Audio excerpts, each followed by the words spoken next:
Welcome to Shadow Frames, where forgotten images reveal their darkest secrets. In the dusty corner of a county archive, among thousands of historical photographs documenting the turn of the century, sits a seemingly innocuous image that defies explanation. The photograph in question, dated 1897, captures a traveling circus that had established its tents on the outskirts of what appears to be a small Midwestern town. At first glance, the sepia-toned image is cheerful, a slice of Americana preserved for posterity. The big top stands proudly in the background, its pennants fluttering in what must have been a summer breeze. Performers in costume mill about at the edges. A strong man, several clowns, what appears to be a ringmaster in his characteristic top hat. Children clutch cotton candy, their postures suggesting excitement despite the long exposure time necessary for photography in that era. What drew initial historical interest to the photo was its remarkable clarity for the period and the complete circus setup it captured. Museum curators considered it for an exhibition on 19th century entertainment. That's when the image was first digitally scanned and enhanced.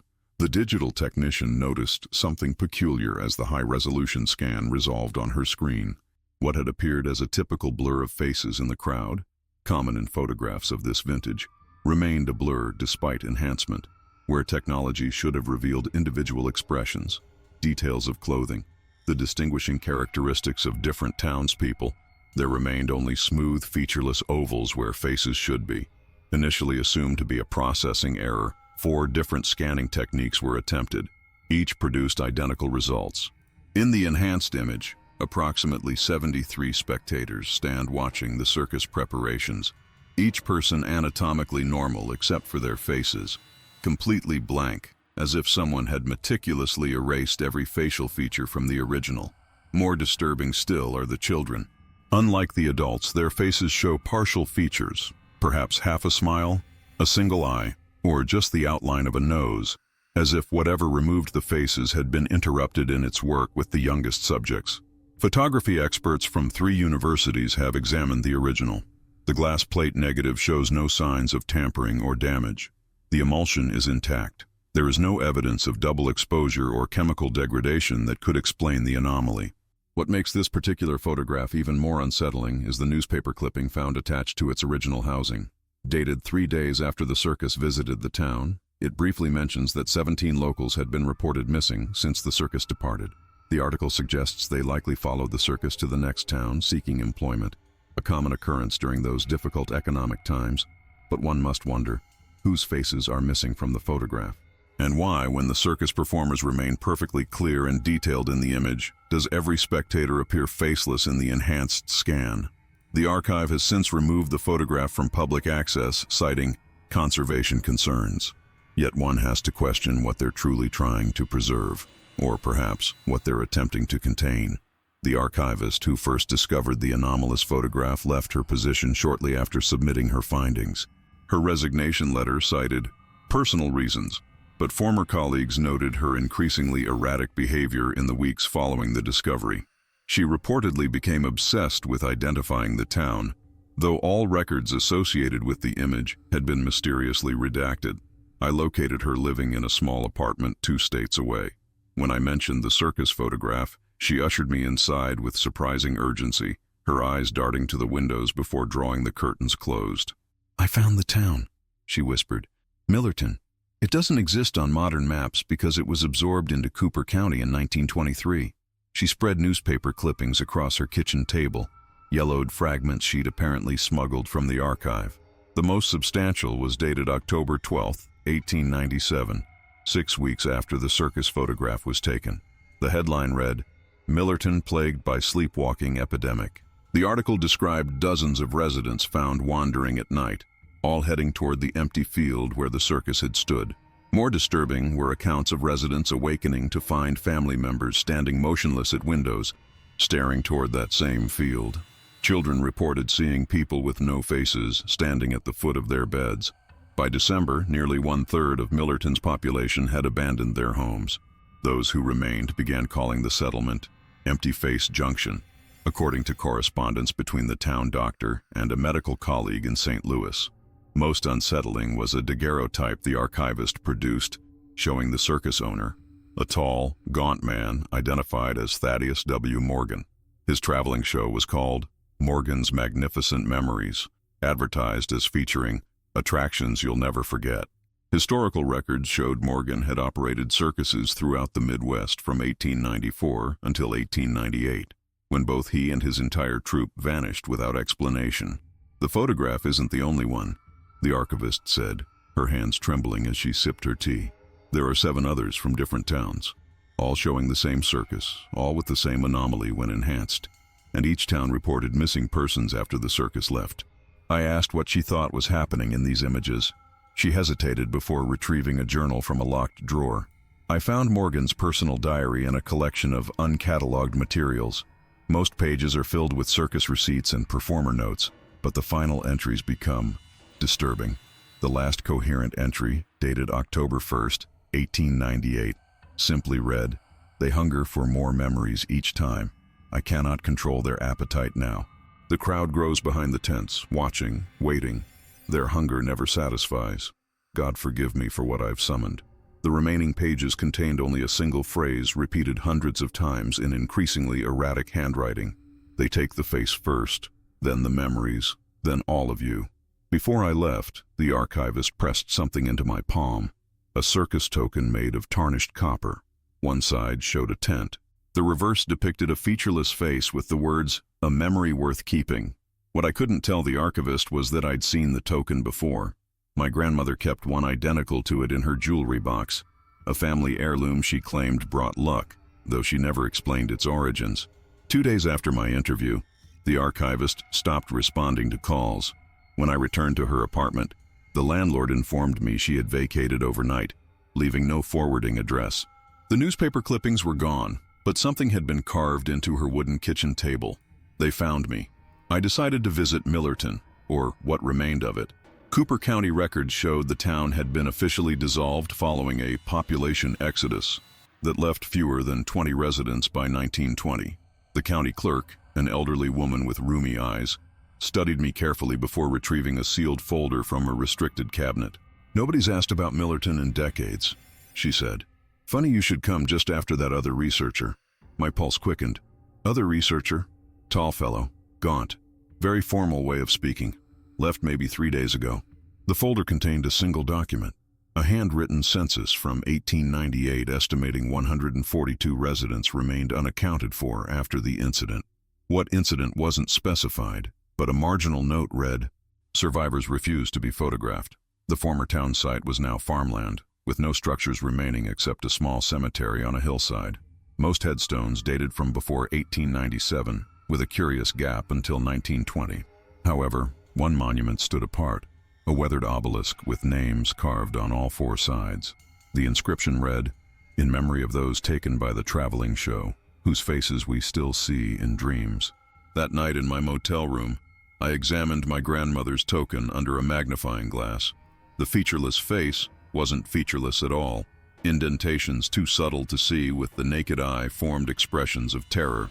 When I tilted it under the light, the tent image on the reverse seemed to ripple, as if the canvas were moving. Sleep eluded me.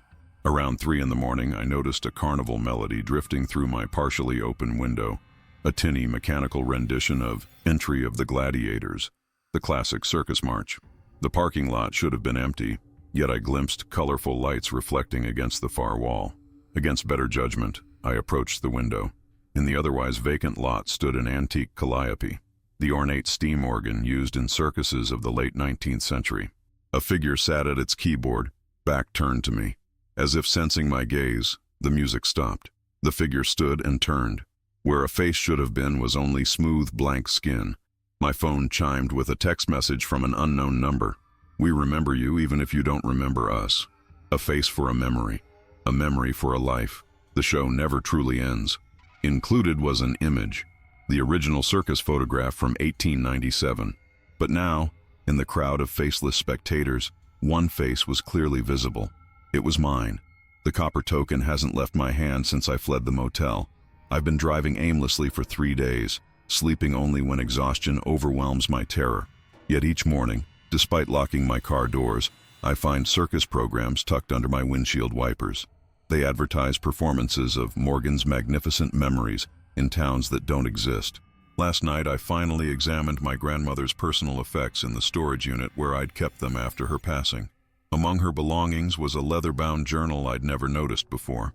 The first entry was dated September 4th, 1897, exactly 1 week after the photograph was taken.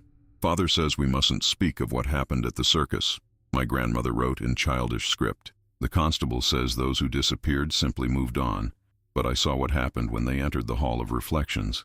I saw their faces slide away like wax melting off a candle when they looked into those mirrors. The circus folk collected something in those glass jars, something that glowed and moved like fog." The entries continued, describing nightmares where faceless figures stood around her bed, and how mirrors throughout town were smashed or covered after the circus departed. Most disturbing was her account of other children who'd attended the circus with her, how they began forgetting things, their parents' names, their birthdays, even their own reflections. The final entry, written in an adult hand decades later, chilled me to my core. "They've found me again. The token protected me all these years, but it's failing now. I see Morgan standing outside my window at night, though he should be long dead. His face shifts between his own and those he's collected. I'm leaving this record for my grandson. If they come for you too, remember, they can only take willing memories. Never accept the token's offer to forget." I never knew my grandmother had suffered from dementia in her final years. The nursing home staff had attributed her fear of mirrors and her insistence that faceless people were stealing memories to her cognitive decline. I pulled over at a rest stop, the token growing inexplicably warm in my pocket. My phone rang, the screen showing my own number calling me. When I answered, circus music played faintly before a voice spoke. "The collection remains incomplete," it said, in a voice that sounded like many speaking in unison. Thaddeus made promises he couldn't keep. 73 faces, 73 lifetimes of memories. But some escaped. Bloodlines carry memories too. Your grandmother was clever with the token, used our protection against us, but you'll complete the collection. In the bathroom mirror, I saw my reflection flicker momentarily, revealing a blank oval instead of my face. When I blinked, it returned to normal, but something felt wrong, hollow.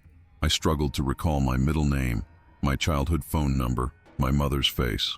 The token now burns through my pocket, searing my skin. I understand its true purpose now. It's not a souvenir, but a marker, a beacon letting them track bloodlines connected to those who escaped. Every memory I've ever had feels suddenly precious and fragile. I've decided to return to Millerton.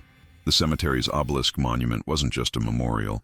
My grandmother's journal mentioned it was built over something the townspeople sealed away. Something that might explain how to end this century-long collection of faces and memories. If you're reading this, I've already committed these discoveries to paper and hidden them. The token remains with me as bait. I know they're following, their colorful tents appearing on the horizon each sunset, vanishing by dawn. The sign welcoming me back to Cooper County appeared distorted through my windshield, letters rearranging momentarily to spell Morgan's territory before flickering back. Sleep deprivation or something worse. My grandmother's journal lay open on the passenger seat, a passage underlined in trembling ink. The mirrors were their doorway, two-way doors. I reached the cemetery at dusk. The obelisk monument cast a shadow far longer than it should have, stretching impossibly across rows of weathered headstones. As sunlight faded, I noticed what I'd missed during my previous visit. Faint symbols etched into the grass surrounding the monument, visible only in the oblique light of sunset. Using my phone's flashlight, I traced the pattern. A perfect circle 20 feet in diameter with the obelisk at its center. The earth within felt wrong beneath my feet, hollow and resonant like a drum. I pressed my ear to the monument's cold stone and heard something impossible. The distant sound of applause.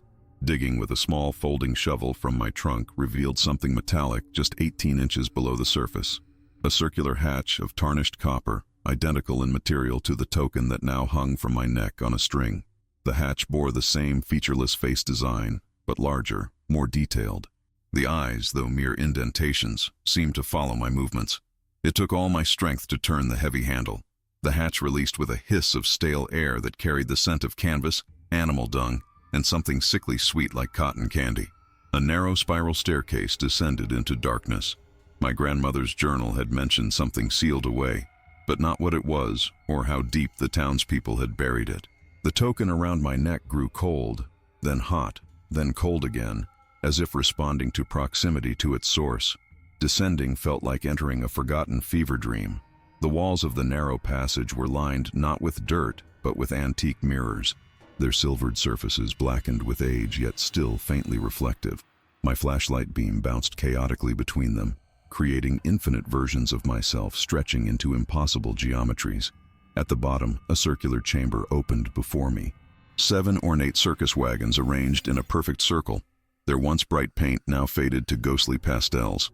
Each wagon featured a different attraction: the amazing memory eater, the face collector, Madame Gloria's Hall of Reflections, the future you forgot, the past you never had, the present without you, and one whose sign had faded completely. At the center stood what appeared to be an elaborate calliope organ with dozens of glass jars arranged where pipes should be. Inside each jar swirled luminous vapor that moved with deliberate, almost sentient patterns. Most disturbing were the faces that occasionally formed in the vapor, expressions of confusion, terror, joy, all cycling through the glowing substance.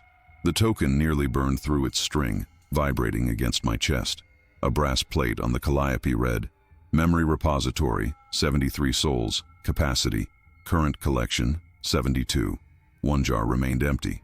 My reflection in the chamber's mirrored walls began moving independently of me, each version of myself turning to stare directly at me, regardless of my position, their faces slowly becoming blank and smooth even as I watched. From somewhere above, I heard the distinct creak of wagon wheels on dirt, the jangling of harnesses, calliope music growing louder. They weren't just following me anymore. They had arrived. The mirrored walls began to ripple like disturbed water as the calliope music grew louder, more insistent.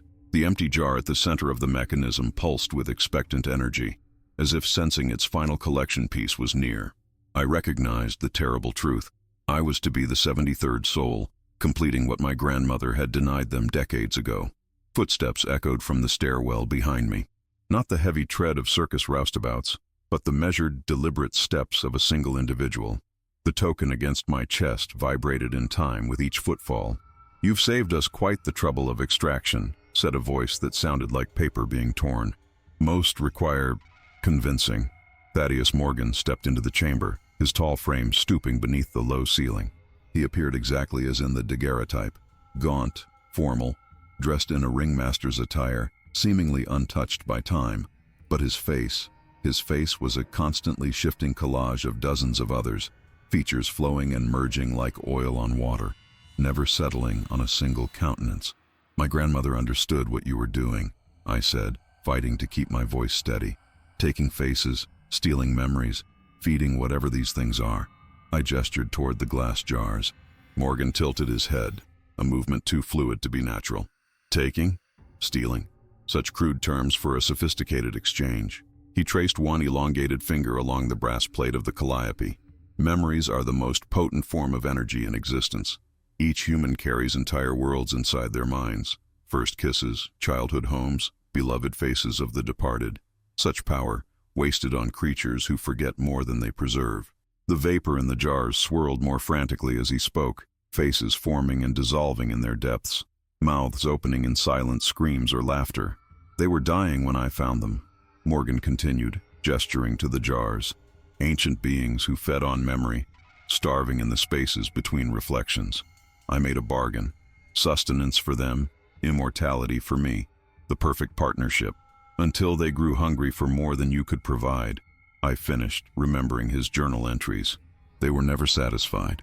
A smile stretched across Morgan's fluid features. "Precisely why we need to complete the collection. 73 souls, the perfect harmony, the perfect feeding cycle. After that, they require only maintenance." His hand drifted toward the token hanging from my neck. "A simple trade, your face, your memories, for release from all your pain, all your fear." But something wasn't right. I counted the jars again. 72 filled, 1 empty. Yet the photograph showed 73 faceless spectators. If I was to be the 73rd, who was the first? I asked suddenly. "Whose face did you take first, Morgan?" His shifting features froze momentarily, a look of surprise rippling across the borrowed faces. Then unnaturally smooth laughter bubbled from his throat. "Clever, like your grandmother. Why, the first face was my own, of course." He spread his arms wide. "What better way to seal a bargain than with personal sacrifice?" I gave my face, my memories, but retained my consciousness to serve as collector. The token grew ice cold against my skin as terrible understanding dawned. Morgan wasn't their master. He was their first prisoner. The jarring revelation hung in the chamber's stale air as Morgan's borrowed features settled momentarily into something resembling resignation. His fingers absently traced the outline of where his original face should have been. "They called to me through an antique mirror I acquired in Budapest," he murmured. "Promised to make my modest traveling show something extraordinary. All I needed was to provide a simple venue for their observation of humanity." The token pulsed against my skin with each of Morgan's words, as if responding to some terrible truth. I realized it wasn't just a marker, it was a key. "But they lied," I said, understanding blooming. "The first collection wasn't enough. The hunger grows." Morgan nodded, his features rippling. "Each collection requires more than the last. Millerton was merely the beginning. There have been others, many others, beyond the 7 towns documented in those photographs." As he spoke, the mirrored walls began displaying scenes. Circuses in different locations, crowds with blank faces, children half consumed, decades of harvests flashing by in horrifying succession. "Why 73? I asked, trying to keep him talking while my fingers worked the clasp of the token. "Why that specific number?" Morgan glanced at the calliope. "They never explained. Perhaps some cosmic equation beyond mortal comprehension. But I've learned that when the collection reaches 73, it achieves a kind of resonance. The memories sustain them for decades before hunger returns." The token came free in my palm. Up close, I could see what my grandmother had discovered. Tiny script etched around its edge, barely visible. "The bearer commands the reflection." "And what happens when all 73 slots are filled?" I pressed. A terrible smile stretched across Morgan's borrowed features. "Then I am released from service.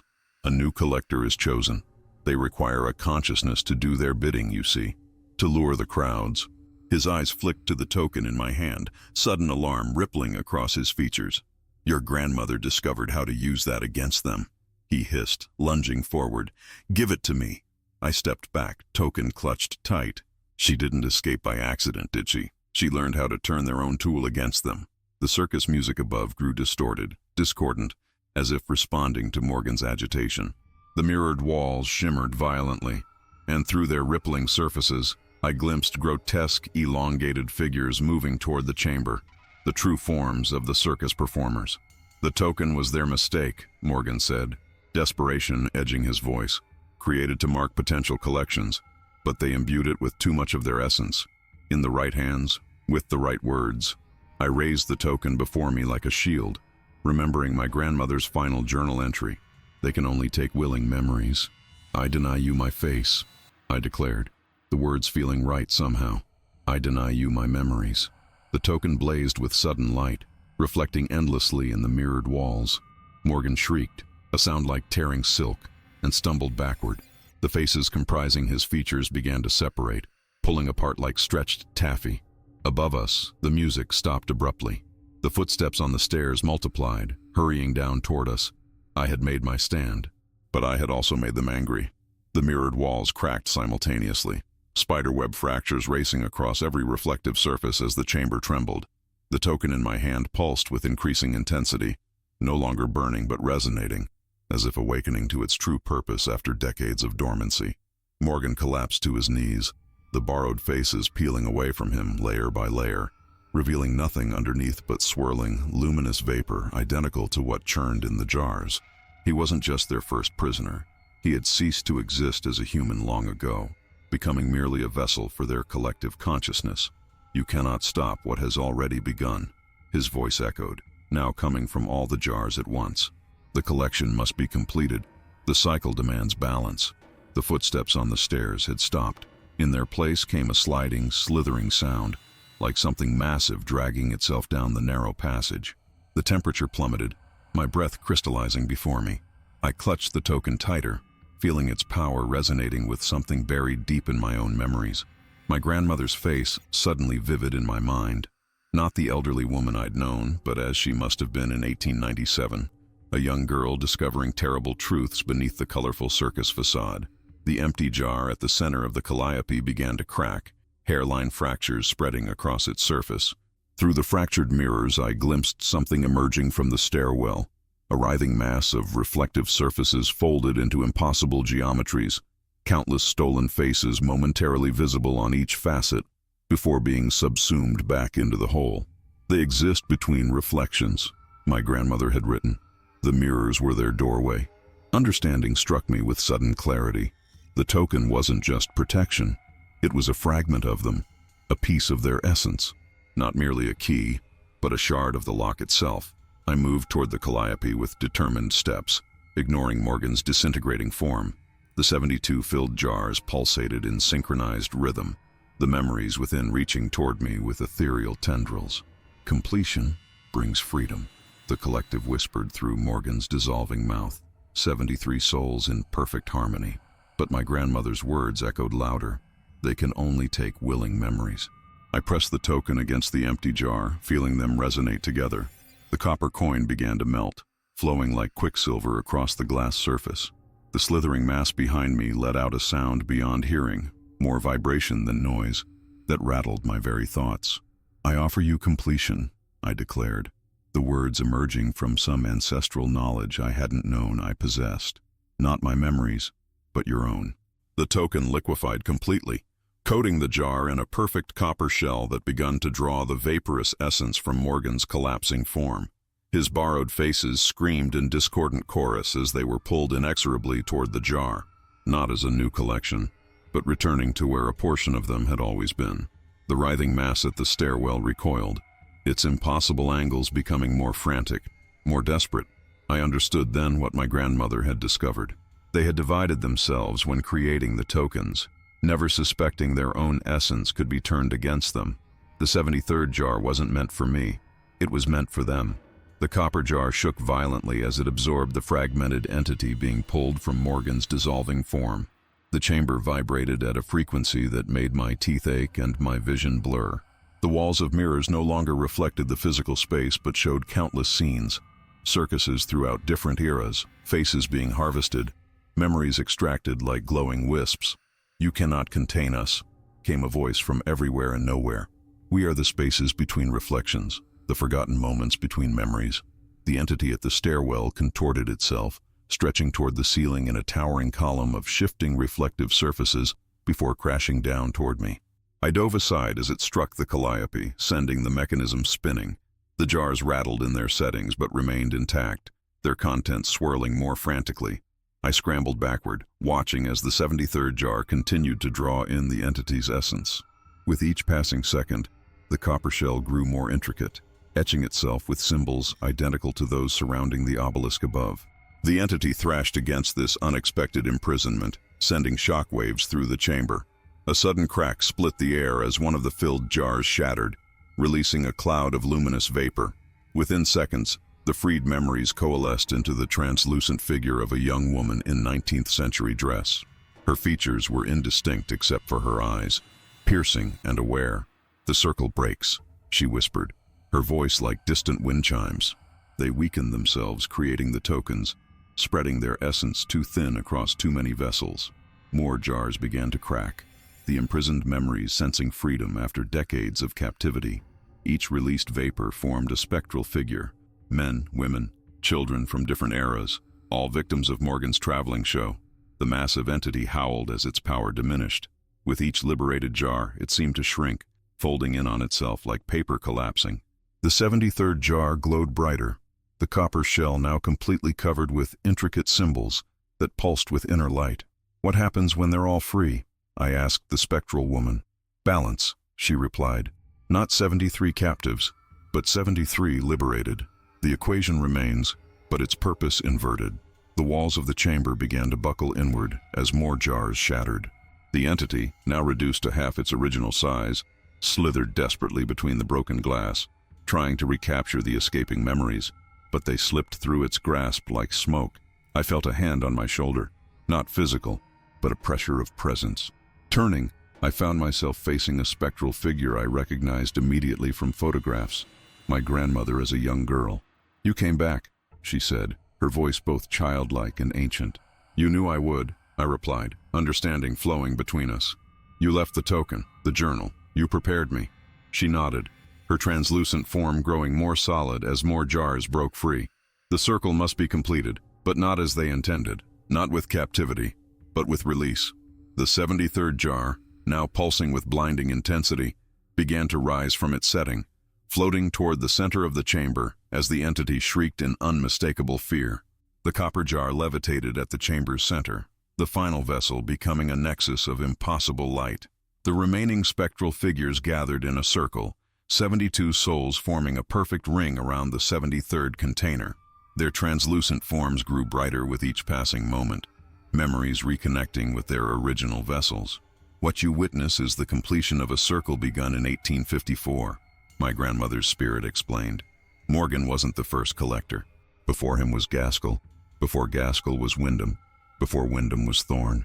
Always 73 souls. Always 7 towns. Always 7 decades of hunger before the cycle renewed. The entity, now compressed to a writhing mass no larger than a man, emitted a keening wail that transcended sound. Its reflective surfaces began to crack, revealing glimpses of a darkness older than time. They came through a tear between worlds, continued my grandmother. Creatures of anti-memory that feed on what makes us human. Each cycle they select a ringmaster who becomes their voice, their hands. The mirrors are their true form, emptiness that reflects back distortions of reality. The copper jar began to rotate, picking up speed until it became a gleaming blur. The symbols etched into its surface left trails of phosphorescent light in the air, forming a complex geometric pattern that enclosed the diminishing entity. Millerton wasn't just another town, my grandmother said. It was built on convergent ley lines, a place where the veil between worlds thins cyclically. The townspeople knew something was wrong with the land but settled anyway.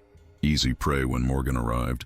The spectral figures began to chant in unison, not words but pure tones that resonated with the spinning jar. Each freed memory contributed its unique frequency to the growing harmony. The entity thrashed more desperately against its confinement, but each movement only hastened its compression. The 73rd vessel was never meant for another victim, explained my grandmother.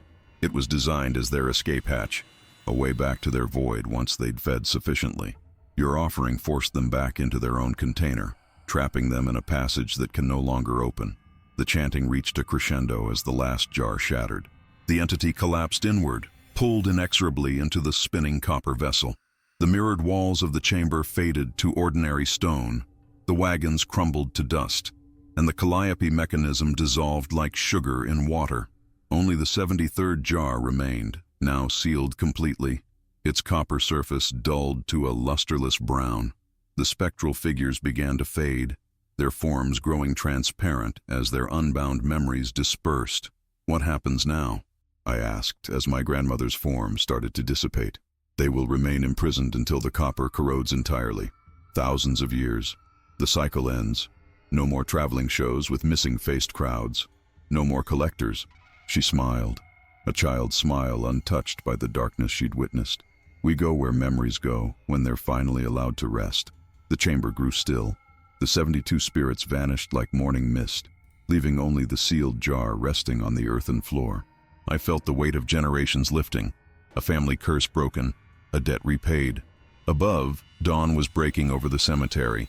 The obelisk monument had crumbled to rubble, its purpose fulfilled. In its place, wildflowers had already begun to bloom.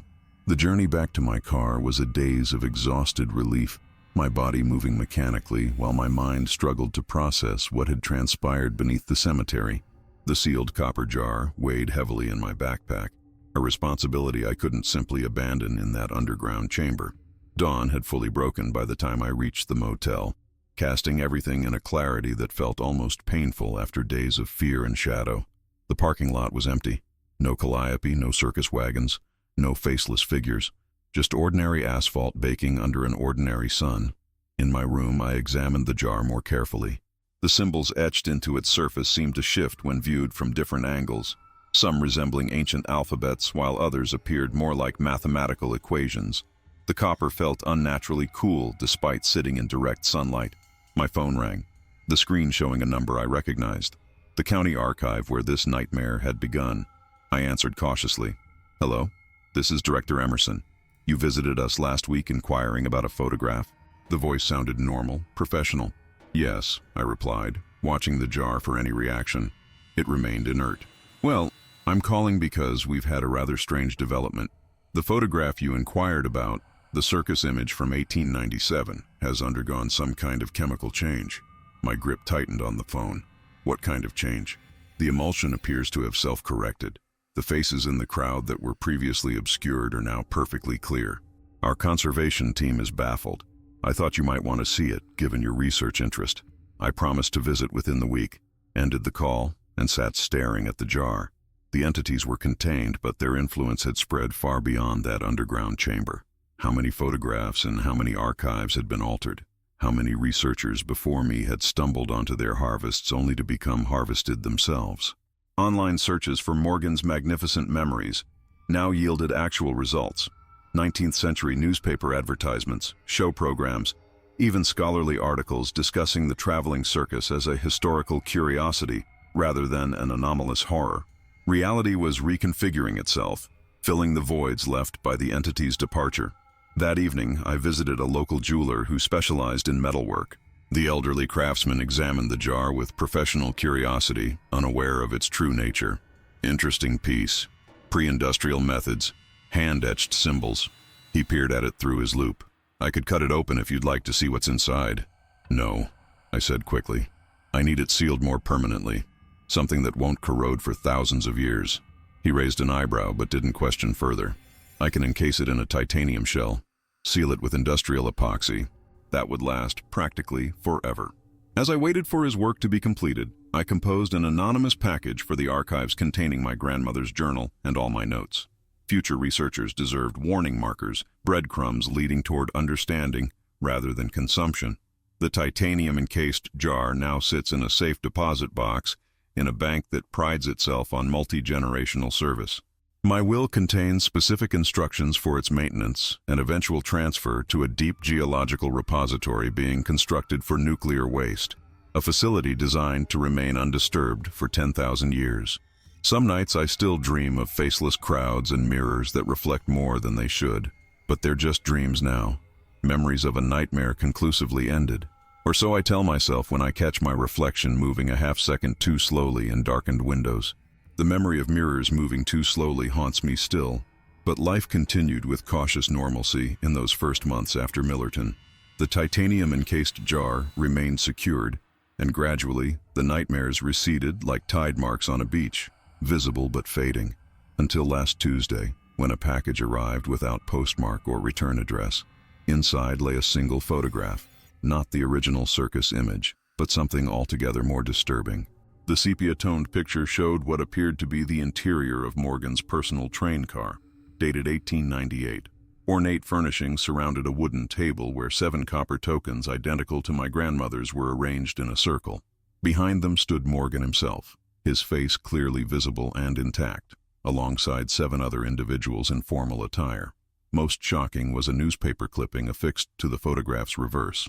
"Thaddeus Morgan and Associates acquire defunct mirror factory. Business venture promises employment for struggling town." The article was dated 3 months after Morgan supposedly began losing his face. This contradicted everything I'd pieced together. If Morgan still had his face after supposedly becoming the first vessel, the revelation sent me back to the archives with renewed urgency. Director Emerson greeted me warmly, having no recollection of our strange telephone conversation. Another reality adjustment. The fully restored Circus photograph now displayed 73 spectators with perfectly normal faces, many smiling at the camera. Digging deeper into recently uncatalogued materials, I discovered correspondence between Morgan and a Professor Ambrose Wilhelm of Vienna, dated 1893. Wilhelm's letters referenced the successful containment of non-corporeal entities and harnessing their mnemonic extraction capabilities for scientific advancement. One passage chilled me. The 73rd vessel remains the keystone of the entire apparatus. Without it, the entities would surely break containment and consume indiscriminately. Your traveling exhibition provides the perfect collection method. 7 tokens, 7 towns, culminating at the convergence point. The mirror factory acquisition completes our infrastructure requirements. This wasn't the story of a ringmaster making a Faustian bargain. Morgan hadn't been their first victim. He had been their jailer, deliberately collecting memories to keep something contained, until something went wrong. The final letter from Wilhelm, dated October 1898, contained only one desperate line. They've reversed the polarity of the 73rd vessel. God help us all. I returned to my motel room to find my television on, though I'd left it off. The screen showed static, but within the visual noise, patterns formed, symbols matching those on the copper jar. As I watched, transfixed, the static resolved into a scene. The underground chamber, but intact, filled with people in 19th century clothing, performing some kind of ritual around the calliope. The scene shifted to show Morgan consulting with 7 others, the same individuals from the photograph. They weren't victims. They were collaborators in whatever containment protocol had been established, which meant the entities I'd helped imprison might not have been escaping during all those decades. They might have been returning. The package held one more item I hadn't initially noticed, a small hand mirror with an ornate copper frame, its handle wrapped in aged velvet. Unlike the photograph and newspaper clipping, this object radiated an undeniable presence, as though somehow more real than its surroundings. When I reluctantly lifted it, the glass appeared cloudy, its reflective surface deteriorated by time. I placed it face down on the nightstand, unwilling to see what might appear in its depths. That night, I dreamed of Professor Wilhelm's laboratory, a vast chamber filled with mirrors of varying sizes, each positioned according to precise mathematical calculations. In the dream, Wilhelm explained to a younger Morgan, "The entities aren't merely consuming memories. They're searching for something specific, a memory they themselves lost when crossing into our reality." I woke at precisely 3:33 to find the hand mirror had turned itself over, its surface now perfectly clear. But instead of reflecting my motel room's ceiling, it showed a different scene entirely. The interior of a train car where 7 individuals gathered around Morgan. Their voices reached me as if through water. The convergence approaches faster than anticipated. The 73rd vessel remains unstable. The entities grow restless. 2 more fugues reported in Millerton. Wilhelm's calculations were precise. 7 tokens, 7 towns, 73 souls. The pattern must be maintained. Morgan's voice cut through the others. Remember our purpose. What escaped in Vienna must never fully manifest. Better that 73 willing sacrifices contain it than millions suffer its hunger unleashed. Morning found me at the county clerk's office, requesting property records for the mirror factory Morgan had acquired. The elderly clerk seemed unsurprised by my request. "Curious about the old Wilhelm place," she stated, rather than asked. "Been getting more interest in that recently." Someone else inquired. My throat tightened. Several historians from overseas. Something about the acoustics of the main production floor. She shuffled through files. They were particularly interested in the underground chambers, Wilhelm added. The factory, I discovered, had been built directly above natural limestone caves that created what Wilhelm's original plans called resonance chambers. The design showed 7 circular rooms connected to a central octagonal space, a physical representation of the same pattern etched into the copper tokens. More disturbing was the factory's location, precisely 23 miles from the Millerton Cemetery. I calculated quickly in my head. 7 towns forming points of a heptagram, with the mirror factory at its center. The circus hadn't been traveling randomly. It had been carefully establishing a geometric containment field, with Millerton as the final anchoring point. What had Wilhelm written? They've reversed the polarity of the 73rd vessel.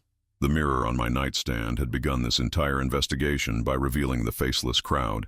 The token had sealed the entities, and now I possessed another mirror, perhaps the original mirror, from which it had all begun.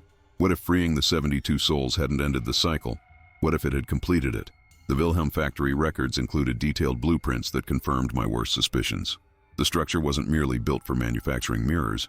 It had been designed as an elaborate containment mechanism. Intricate etchings along the foundation matched the symbols on both the copper jar and the antique hand mirror, forming what appeared to be a sophisticated binding system. I traced the building's history forward from Morgan's acquisition and discovered it had survived until 1974, when it burned to the ground in what newspapers described as spontaneous combustion ignited by unknown causes. The timing corresponded exactly with my grandmother's decline into what doctors had diagnosed as dementia. The hand mirror seemed to pulse with awareness each time I approached it. I wrapped it carefully in a hotel towel and placed it in my trunk alongside my research materials. My destination, the factory ruins. What remained of Wilhelm's mirror factory stood in an overgrown clearing surrounded by no trespassing signs and rusted chain-link fencing. The blackened stone foundation had partially collapsed into the caves below, creating a jagged mouth leading into darkness. The air around the site felt charged, as though a lightning storm approached despite the clear autumn sky. As I picked my way through the rubble, my phone rang. Director Emerson again. "We've made a disturbing discovery," he said without preamble. "The circus photograph you inquired about.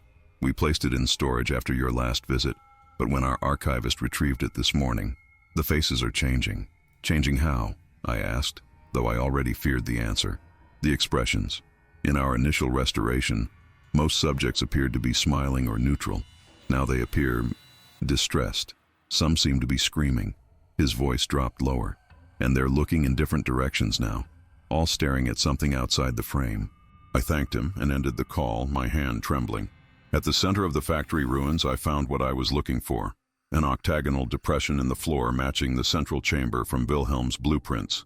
7 channels radiated outward like spokes of a wheel, each pointing toward one of the towns on my map. The hand mirror grew warm in my pocket. When I reluctantly removed it, its surface swirled with vapor identical to what I'd seen in those glass jars beneath the cemetery.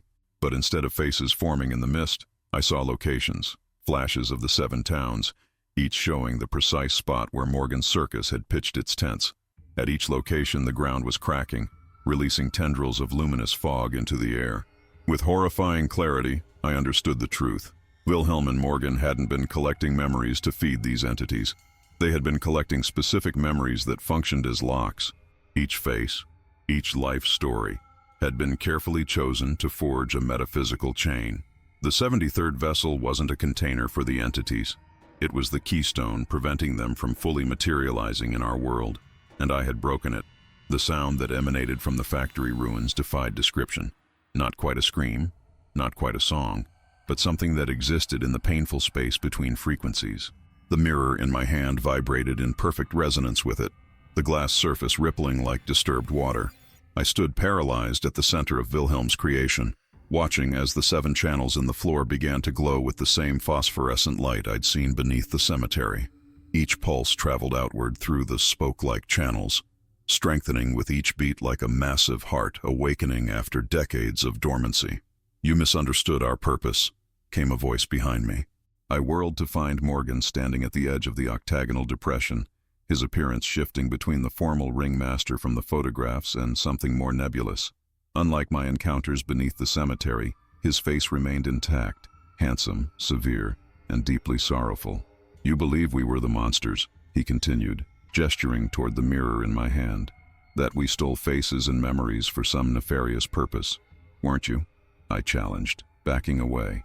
"The faceless crowds, the disappearances, necessary sacrifices to contain something infinitely worse." Morgan approached slowly, his movements too fluid to be entirely human. "What emerged in Vienna in 1893 was merely a fragment, a scout for what waits beyond the veil. It showed Wilhelm visions of what would follow if the breach widened, an entity that doesn't merely consume memories but reality itself." The mirror grew painfully hot in my grip. Through its surface I glimpsed the 7 towns again, the tendrils of mist now forming into colossal, writhing shapes that twisted in ways that hurt to observe. "The 73 souls weren't victims," Morgan said, his voice cracking with what seemed like genuine anguish. "They were volunteers who understood the stakes. Their memories, specifically curated across 7 bloodlines, formed a living barrier. The faces were merely collateral damage." A deep rumbling shook the ground beneath us as the channels pulsed brighter.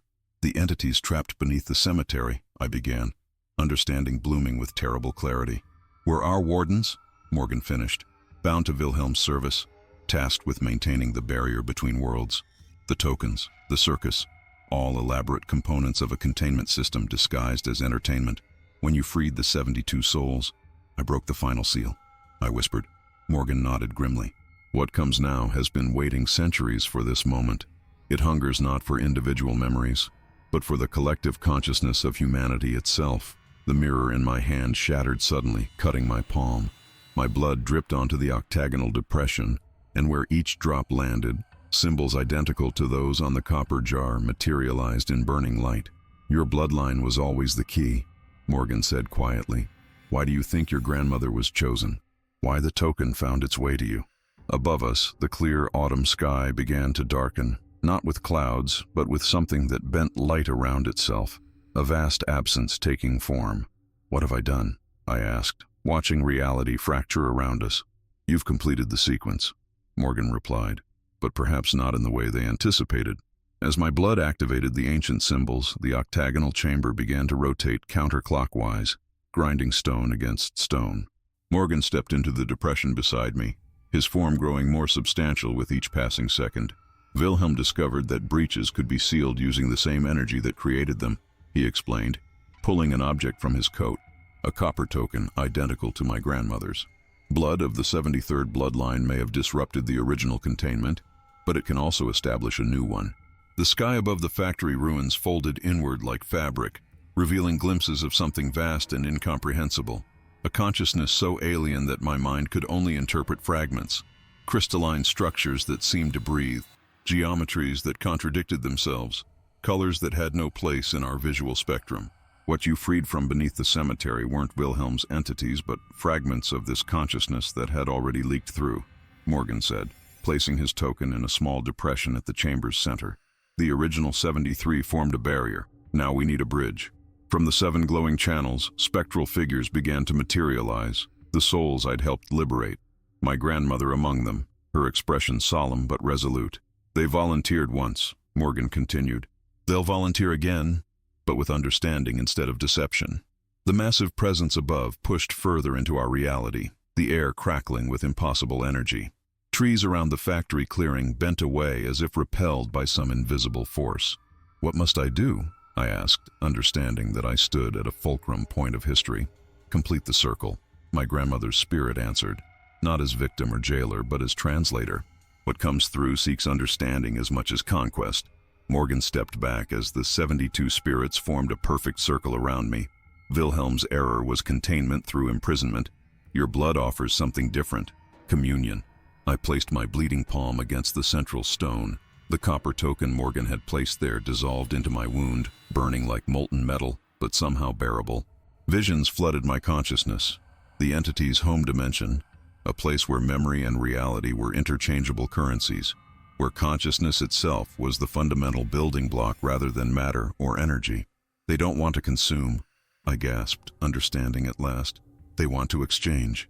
The spirits around me joined hands, creating a circuit of energy that spiraled upward toward the breach.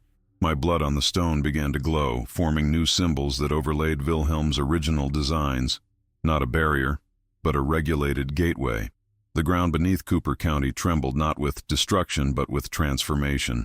In 7 towns simultaneously, people looked skyward, their memories momentarily connecting with something greater than themselves. What Wilhelm had feared as an invasion, I now recognized as first contact. The mirror factory's ruins shimmered with unearthly light as the dimensional gateway stabilized. For the first time in over a century, the entities communicated directly rather than through fragmented vessels or stolen faces. Their consciousness flowed through me in waves of sensation rather than language, concepts beyond human articulation made temporarily comprehensible. They showed me Wilhelm's fundamental misunderstanding. The professor had glimpsed their realm through an accidental tear and perceived their attempts at contact as an invasion. In his panic, he had designed an imprisonment system using human memories as chains, never realizing he was causing the very distortion he feared. Morgan appeared beside me, more solid now but transformed. The faces he had worn like masks were gone, replaced by his original countenance, tired, lined with care, but undeniably human. "I tried to tell Wilhelm before the end," he said quietly, "when I realized what we were actually containing. But by then, the system had been established. The entities were being tortured by our containment, fragmented across 73 vessels. Their pain manifested as hunger. The spectral figures surrounding us began to transform. No longer mere echoes of their human forms, they evolved into something between states, luminous intermediaries capable of sustaining contact without harm." My grandmother's spirit approached, her hand touching my shoulder with unexpected solidity. "This is what I discovered in my final years," she explained. "Not dementia, but glimpses through the veil. The token wasn't protection, it was communication. But I lacked the bloodline connection to complete the translation. That task fell to you. The copper in my blood burned not with destruction, but with possibility. I understood why each aspect of Wilhelm's system had been built on reflections. Mirrors didn't just show our physical forms, but echoed our consciousness back to us. The entities existed in that space between reflection and reality, perceiving human memory as we perceived light. Director Emerson's voice came through my phone, though I hadn't answered a call.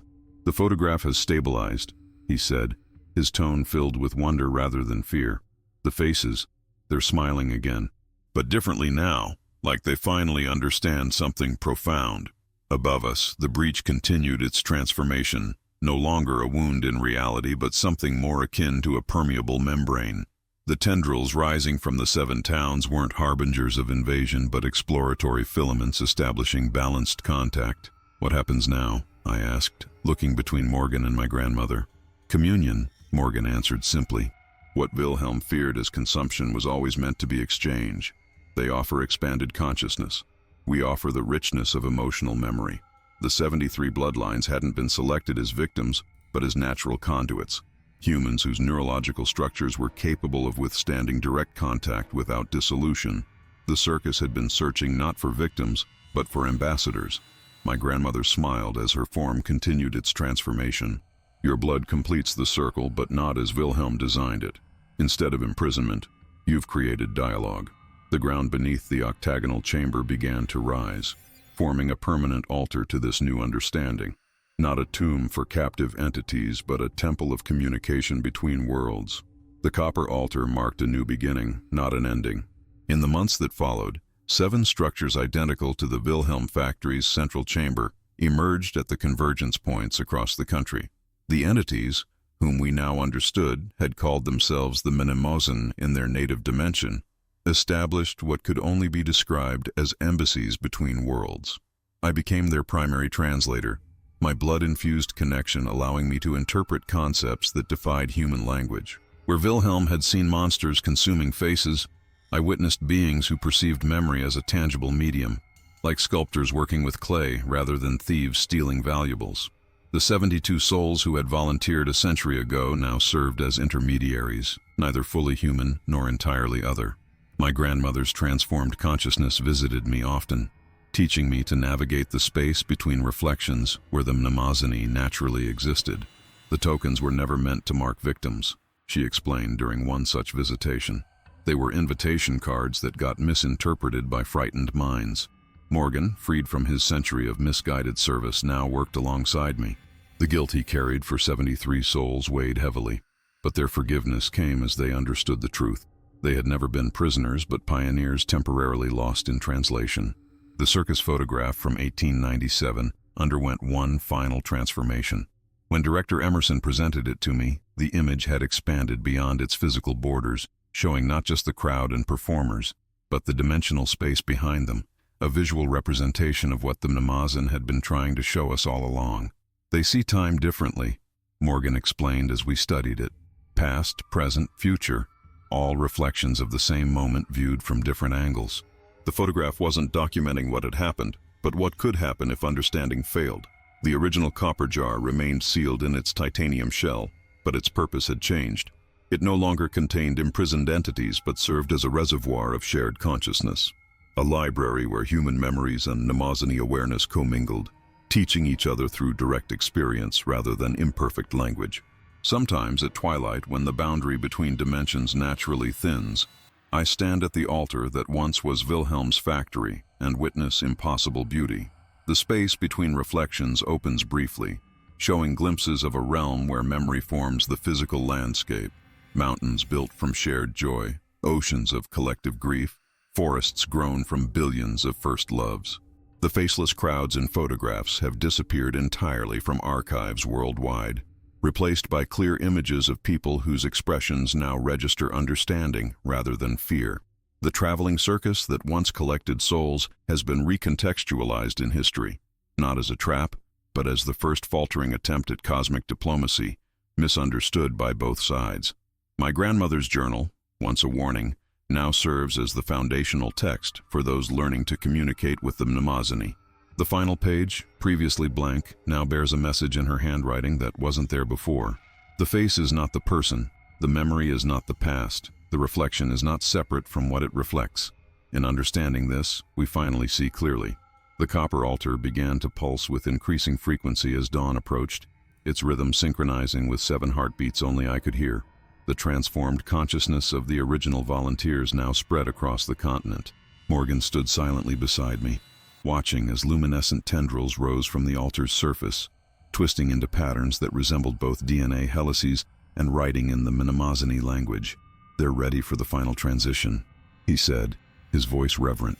The temporary gateways were never meant to be permanent. I understood then why I'd been summoned back to the factory ruins after months of serving as translator. The entities had been preparing for something greater than mere communication, a permanent merger of our dimensional spaces that would require neither blood sacrifices nor memory harvesting. Wilhelm almost understood at the end. Morgan continued, retrieving a journal I'd never seen before from his coat. The leather binding appeared simultaneously ancient and new, existing in a quantum state that defied description. His final calculations showed that 73 souls weren't needed as prisoners, but as conscious anchors, points of reference to stabilize a permanent dimensional overlap. The journal contained equations that shifted as I tried to focus on them, mathematical concepts that adapted themselves to my level of comprehension. One diagram showed the 7 locations connected to the factory forming not a containment field, but a resonance lattice, a structure designed to harmonize dimensional frequencies rather than separate them. The faces were never taken, I whispered, finally understanding. They were transformed, the first stage of adaptation to perceive both realities simultaneously. My grandmother's spectral form materialized beside me, her features now bearing subtle geometric patterns that matched the altar's engravings. What humans perceived as facelessness was simply their inability to comprehend faces that existed in multiple dimensions at once. The sun crested the horizon, its light refracting through the dimensional membrane above us into colors that had no names in human language. Across the country, at 7 synchronized points, thousands gathered to witness what would appear in tomorrow's newspapers as an unprecedented Aurora event. The circus was never about entertainment or even collection, Morgan said. It was preparation, gradually acclimating human consciousness to the idea of expanded perception. As the copper altar reached its peak resonance, I placed my palms upon its surface one final time. The token's essence that had merged with my blood completed its transformation, not burning now, but singing with possibility. The boundaries between memory and reality, past and future, reflection and substance, all dissolved into a single moment of perfect understanding. What Wilhelm had feared as invasion, what Morgan had implemented as containment, what my grandmother had recognized as communication, I now experienced as integration. 2 forms of consciousness learning to coexist in shared dimensional space. The faces in the photographs hadn't been stolen by monsters. They had simply been the first to see clearly. As the 7 altars simultaneously activated across the country, something unexpected happened. My connection to the Mnemosini deepened beyond translation into pure understanding. What flowed through my consciousness wasn't just communication, but revelation. The missing piece materialized like a photograph developing in solution. Morgan himself had been Wilhelm's 73rd bloodline.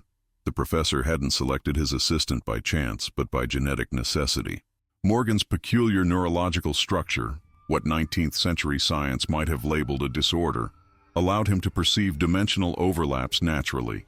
The copper tokens weren't markers or invitations, but components of Morgan himself, fragments of his consciousness deliberately separated to create stable points of contact. Each token represented a facet of his identity, distributed across generations to maintain the connection without overwhelming a single vessel.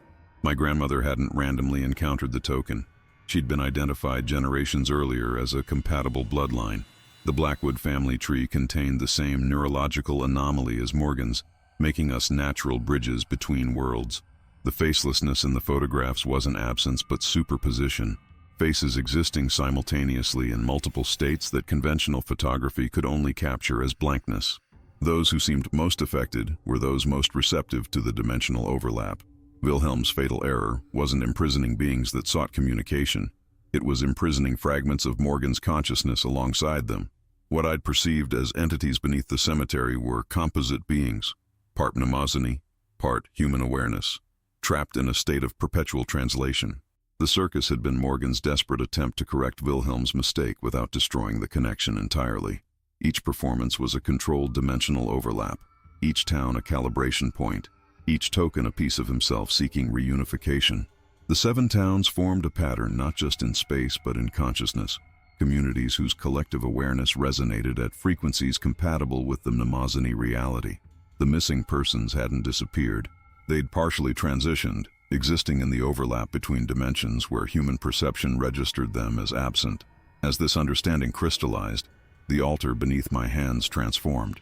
The copper became transparent, revealing not a vessel containing something but a window showing everything. Through it, I saw Morgan's original vision. Not 73 souls imprisoned as a barrier, but 73 perspectives united as a bridge. My grandmother hadn't broken the cycle by escaping. She had advanced it by remembering. Each generation moved closer to understanding what Wilhelm had fragmented and Morgan had tried to restore, the natural symbiosis between memory and perception, between reflection and reality.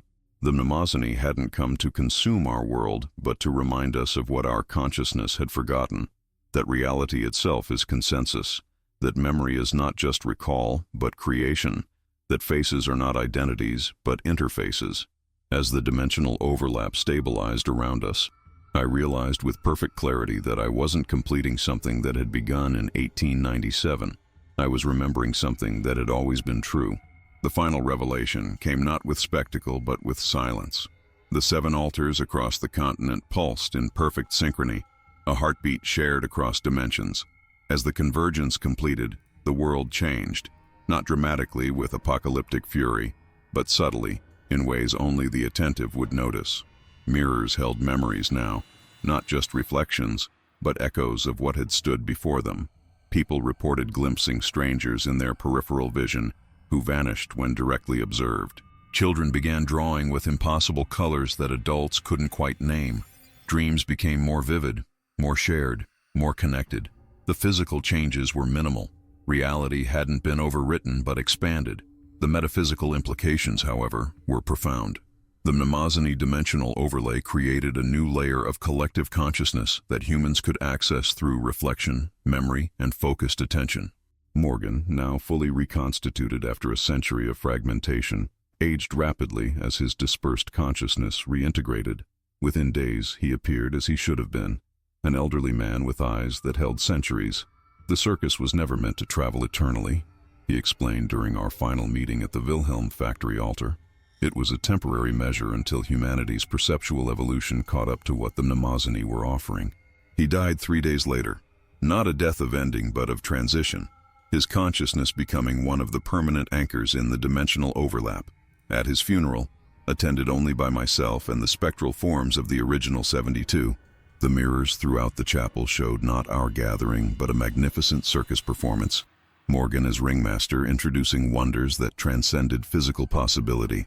Archives worldwide reported similar phenomena, photographs altering themselves not through manipulation, but through expanded truth. Historical images now showed the dimensional overlay that had always been present but previously imperceptible. Museum curators established new departments dedicated to temporal dimensional artifacts, as objects from the 19th century began revealing their true nature as translational devices. Cooper County became a pilgrimage site, though most visitors found nothing extraordinary about the rebuilt factory or the 7 towns.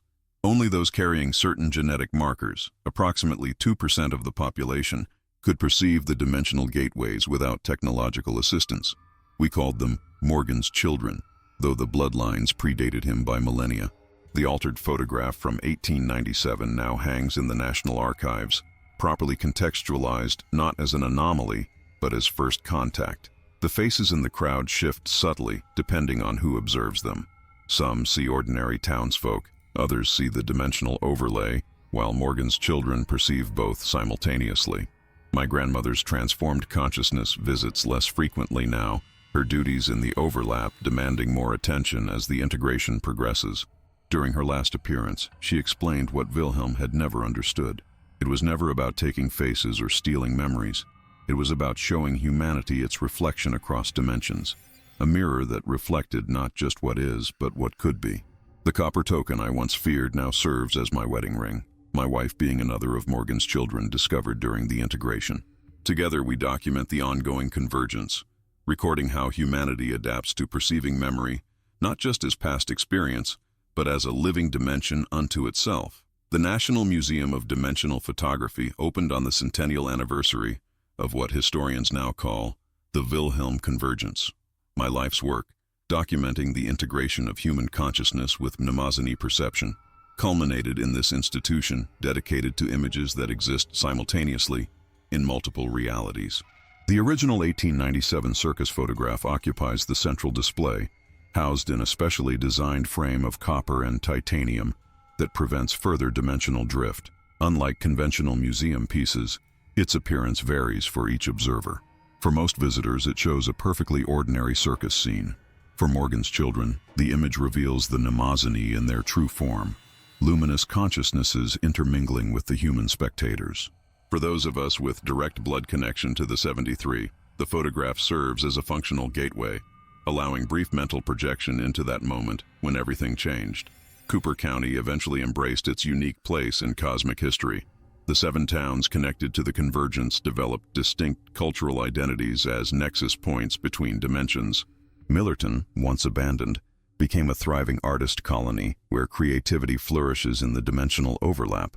The cemetery where I once descended into Wilhelm's chamber now features a memorial garden where impossible flowers bloom in geometries that shouldn't exist in 3-dimensional space. The token phenomenon expanded beyond the original 73. Archaeologists discovered similar objects throughout human history: Sumerian amulets, Egyptian scarabs, medieval talismans, all bearing variations of the same featureless face design. The Mnemosyne connection, it seems, wasn't Wilhelm's discovery but his rediscovery, a relationship as old as human consciousness itself.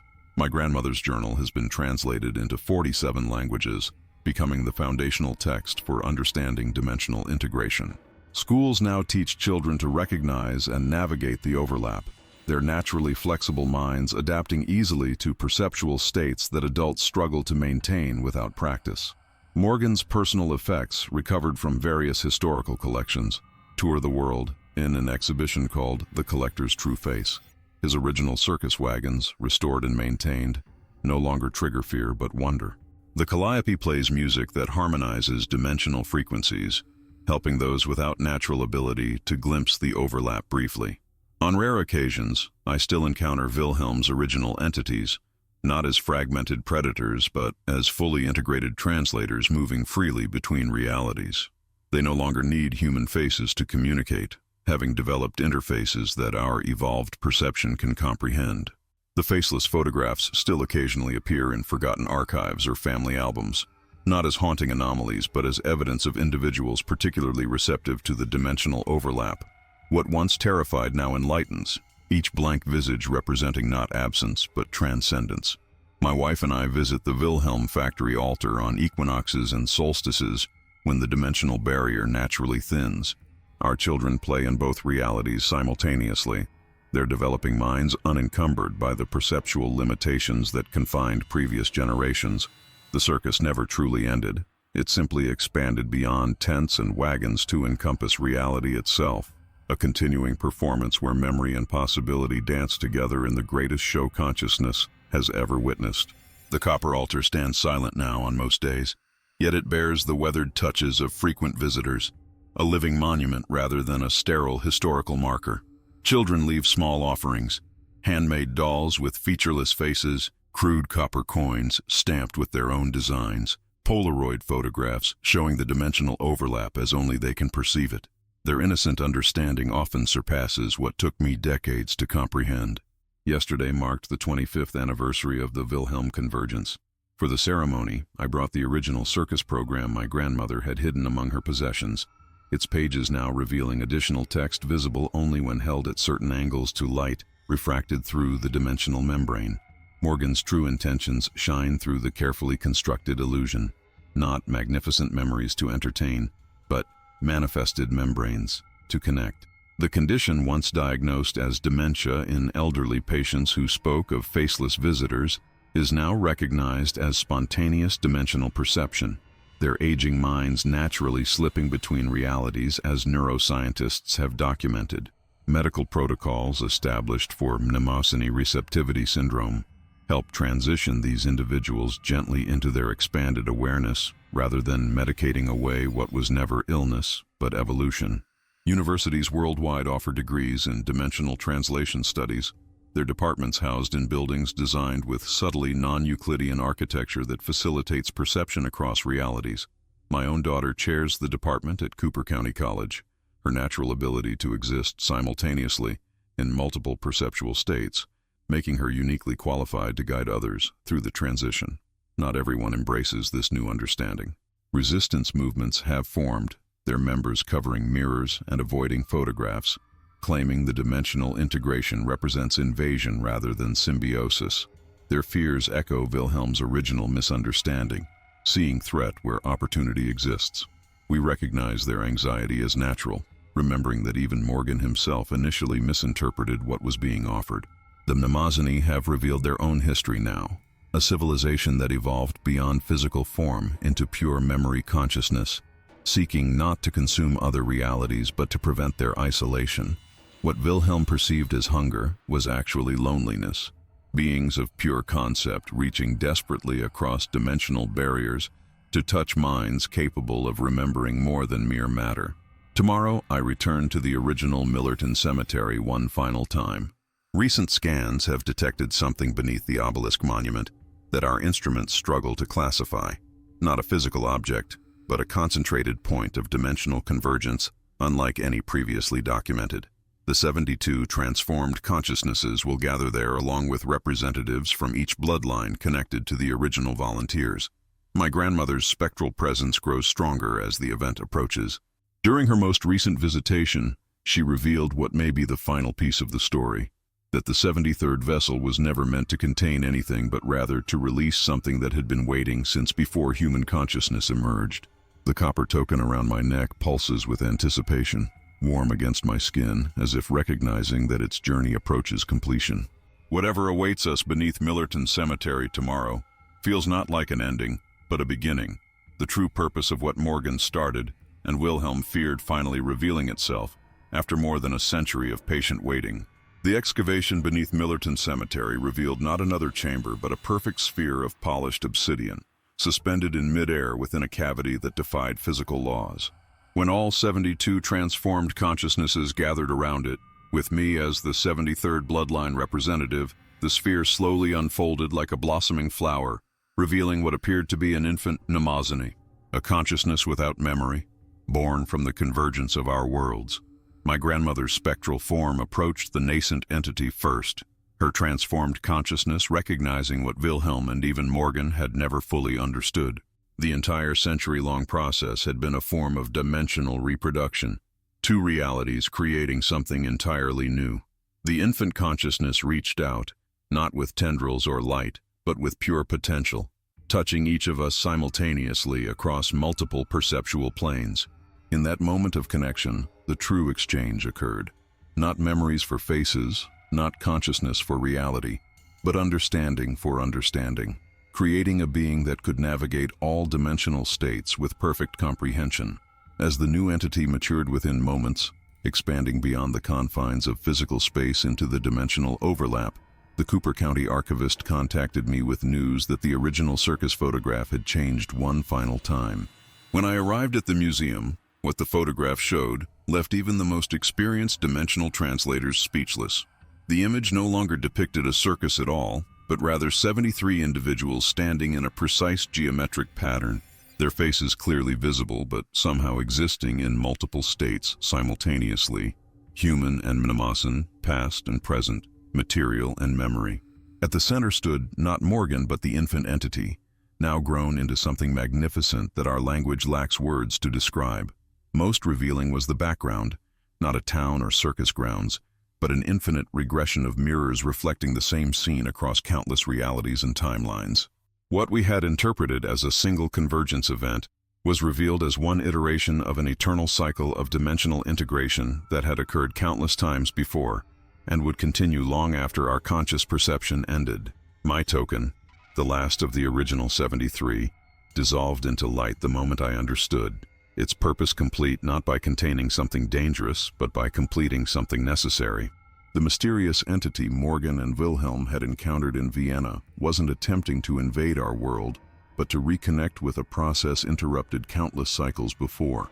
The faceless crowds and forgotten photographs weren't victims of cosmic horror, but witnesses to cosmic birth. The memories weren't stolen, but contributed to something greater than any single consciousness could contain. Today, when people examine vintage photographs in dusty archives, they occasionally discover images that change when studied closely, faces that exist in multiple states simultaneously, backgrounds that extend beyond physical possibility, moments captured not just in time but across dimensional boundaries. What appears at first glance to be anomaly or distortion reveals itself, upon closer inspection, as a window into the true nature of consciousness, forever reflected, forever remembered, forever connected across the infinite mirrors of existence. Another photograph, another dark secret revealed. Until next time, this has been Shadow Frames.